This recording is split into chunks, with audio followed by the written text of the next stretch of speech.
celebrity guest panelist that I picked is May Sestina Parsons. Binibini 3, turn around for your question. Magandang gabi, Binibini. This is my question for you. If you can speak to all Filipinos abroad, what are you most proud of as a Pinay despite the grueling and difficult pandemic situation in the Philippines? Filipinos are known to be resilient people, and we have proved this because we have overcome the pandemic. Although the pandemic may not end, but we see that Filipinos are fighting strong. Even if they are undergoing problems or they lost their livelihoods, they're fighting for their family.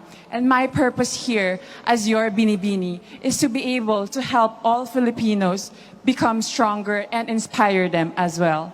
Thank you. Thank you, Binibini number 3. The next Binibini up is number 15.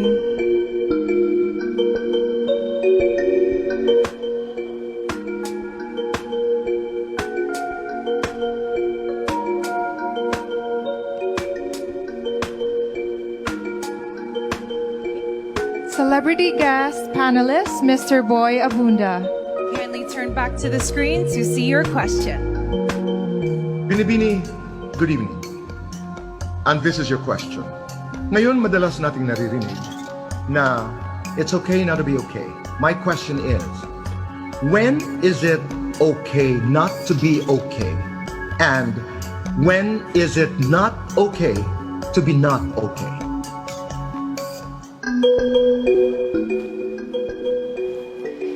You know, sometimes it's hard to move on, especially that if we lost our loved ones, when we're depressed, when we have anxiety, but most of all, when we want to move forward in life. You know, my favorite saying in a movie, Disney, Inside Out, is embrace your sadness, because in embracing your sadness, you will feel happiness afterwards. Thank you. Thank you, candidate number 15. Very graceful through that very challenging question from the King of Talk. Definitely. And up next is Binibini number 19. Kindly step towards the table and pick your card.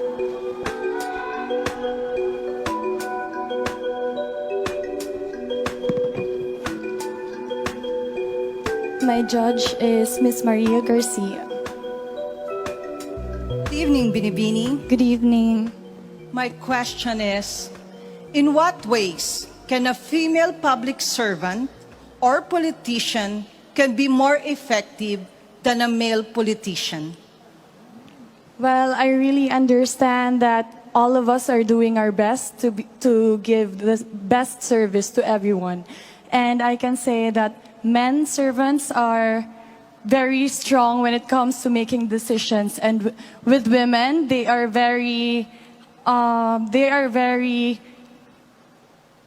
passionate when it comes to the things that they are doing, and they're very sensitive with the feeling of the other people, and that's what makes women servants different from men. Thank you, candidate number 19. Up next for our question and A round is Binibini 24.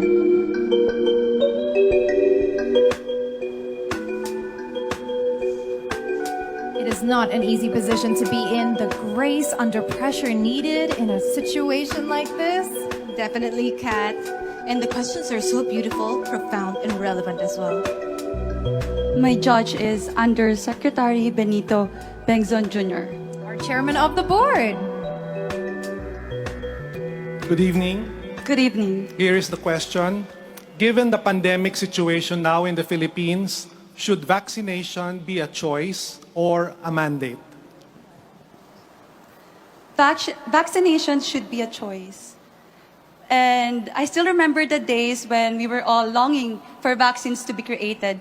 And now that vaccines are available, we tend to get hesitated because we fear of the side effects. But I encourage everyone to choose to get vaccinated because this is the big step for us to move forward and to protect ourselves and our loved ones. Thank you. Very well said. Thank you, Binibini 24.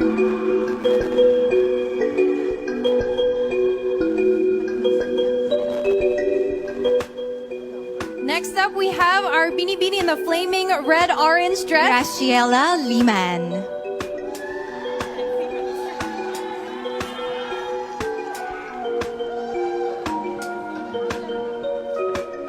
Hi, Graciela. I have chosen Mr. Enrique Hill. Good evening, Binibini. Good evening, sir. Hi.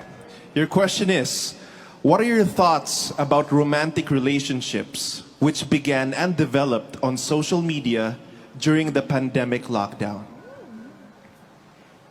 To be completely honest, there is nothing wrong with loving relationships that comes from social media because as we all know, we have harnessed the power of social media and this is something that we should celebrate because love knows no time, love knows no place. Even at social media, we can meet someone and we can be in love. Thank you.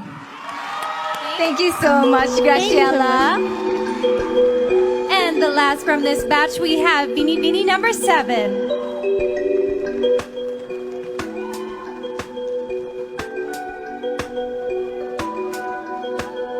Good luck. I have chosen Miss Kylie Versosa. Hello, Meiji. Hi, Miss Kylie. Hello.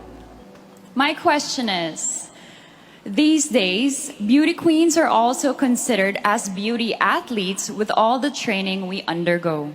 What is your message of inspiration to all Filipino athletes who are competing in the forthcoming Olympics in Japan, given the pandemic situation?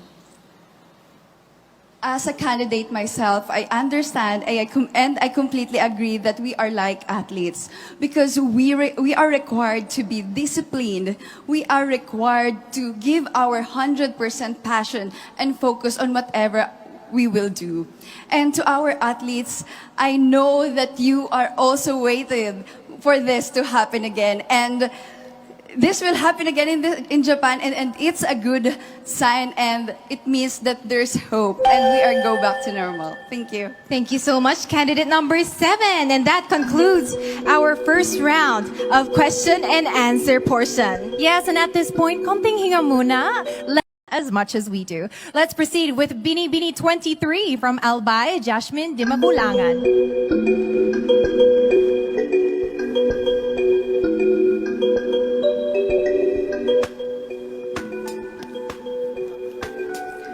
Celebrity guest panelist, Congresswoman Vilma Santos Recto.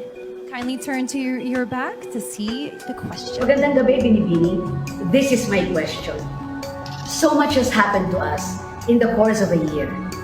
When we emerge from this crisis, what positive change do you foresee happening to humanity in general? Something positive that I have witnessed during the pandemic is how resilient and adaptable people are. We have been put through a lot the past year, but still we find ways to help one another and find ways to help. And at the end of the day, as long as we put our generosity and charity first, then together we can heal and we can get through this crisis. Thank you. Thank you very much, candidate number 23. Up next, we have candidate number 1, Samantha Panlilio.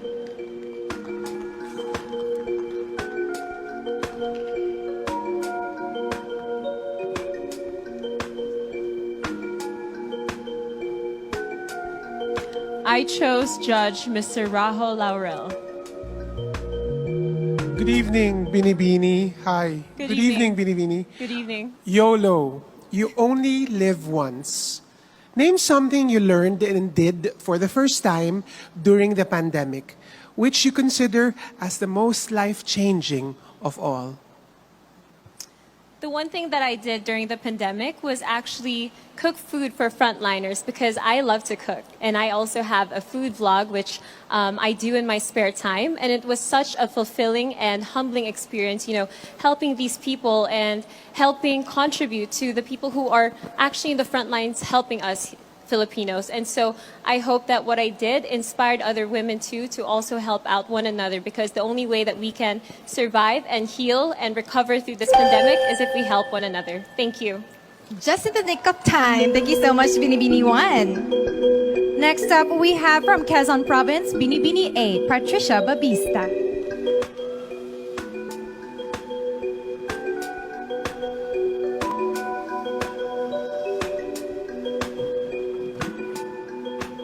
My question will be coming from Miss Liza Soberano. Hi, good evening, Patricia. So my question for you is, fake news, bashing, rants, and the like are abound on social media. Why do you think they should not be part of the new beautiful, even if they encourage social interactions on this platform?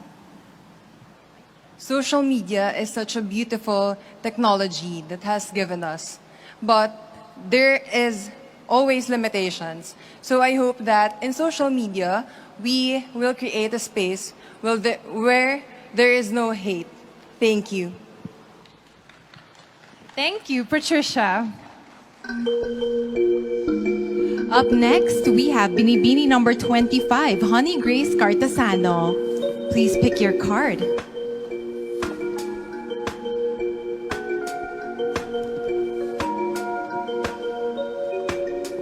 My judge is Mr. Joseldo C. Hi, good evening. Good evening. Binibini number 25. Amidst the hardships and suffering the world is facing now, if you're given a chance to face God and ask one question, what will that be and why? If I will be having a chance to ask God, it is why. But I know that everything happens for a reason. We may be facing pandemic right now and there is so much uncertainty, but this revealed that every Filipino has a heart of a hero. So thank you, God, for everything, even though we're facing this pandemic. Thank you to all the Filipino heroes. Thank you. Thank you, honey. Next up from Masbate is Binibini 17, Hannah Arnold.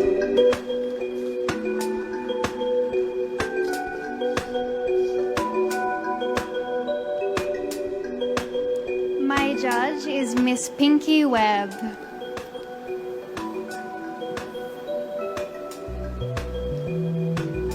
Hi, Hannah. Hello. Given the reach and power of social media, do you believe that genuine freedom of speech exists in the Philippines nowadays? Why or why not? First of all, freedom of speech is a basic human right that we all must remember. And it is important for a democracy. And with our upcoming election, we definitely need free speech. For example, on Twitter, we are limited to few characters. And what I have seen from these tweets has been powerful and has helped me think about who I would like to vote for in the upcoming election. Thank you. Thank you, Binibini number 17, Hannah Arnold. Next up, we have Binibini number 10, Maureen Montaigne.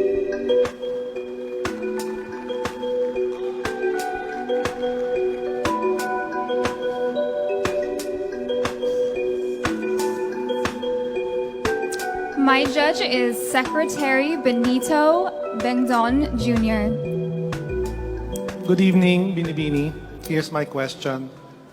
Now that compassion is needed more than ever, what is your most recent act of kindness and how did this affect others? During the pandemic, I was in Siargao, and together, friends and I banded together and we created the Siargao Community Kitchen. It was a trying time and everyone felt how hard it was. Our hearts were heavy, but together we rose. Together we supported our communities and provided our hot meals and assistance to everyone on the island and helped as much as we could. And for me, it proved that together, community conquers all. Thank you. Thank you so much, Binibini 10, Maureen Montaigne. And we have the last Binibini to show her heart. Binibini 12 from Cagayan de Oro, Cinderella o Benita.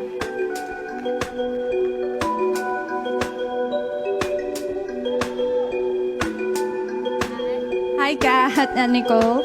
I have chosen celebrity guest panelist, Mr. Michael Cinco. Kindly turn to the screen to see your question. Hello and good evening to you, Binibining. Here's my question. How important are luxury items like bags, clothes, and jewelry for a woman when the national economy is down and struggling?